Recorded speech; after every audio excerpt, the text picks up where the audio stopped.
We've had some outstandingly good entries, but a depressing number of them have not really answered the questions. Put your product into the right category and follow the instructions. They haven't followed the remit in their submission. And one of them has only just done a photocopy of a spec sheet. Proving that what AV does benefits the user organisations, and those are missing.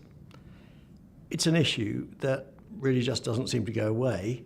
I just wish that people would read those forms very carefully and realise that they only have a good chance of winning if they fill those bits in. Where organisations were able to put feedback from customers or video clips even showing the product being used, it just made that product more real to us as the judges, because we can't hold that bit of equipment. We can't see it working.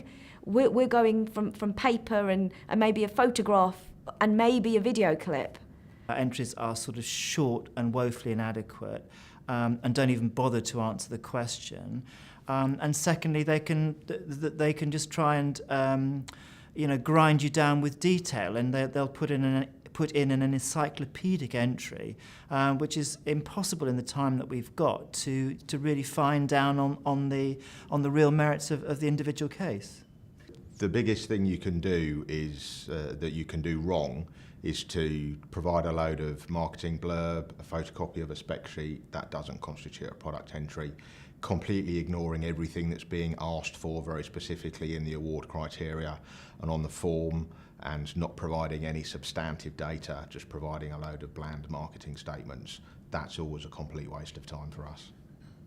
When we look for innovation in a product, what does that product do that makes it stand out technically above any other product? Some of the entries, really, they need to go back and reread the forms, because some of the entries actually have done themselves enormous damage because they've got great products, great entries, great projects, but they haven't read the question.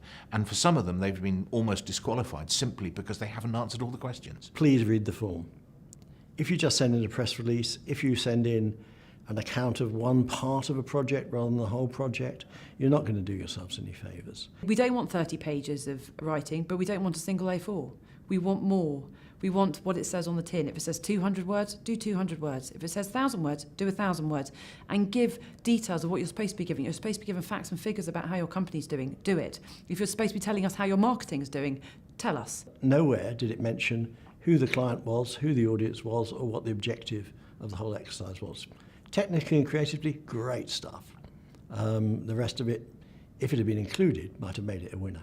Don't just leave it for us to guess, because we can't guess it, because it has to be on the paper.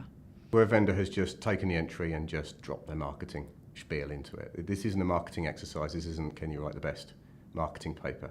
There's some very specific questions within the form. So you just have to answer them.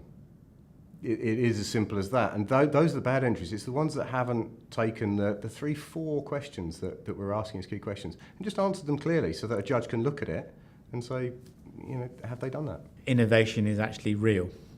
We no longer live in a world where we write on a piece of paper and we believe it.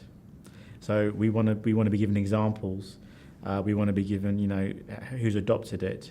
And where I see an entry where really it's just a bit of a marketing language, that to me doesn't work anymore. People now want to actually see what's real today, and ultimately innovation is about creating something that wasn't there before.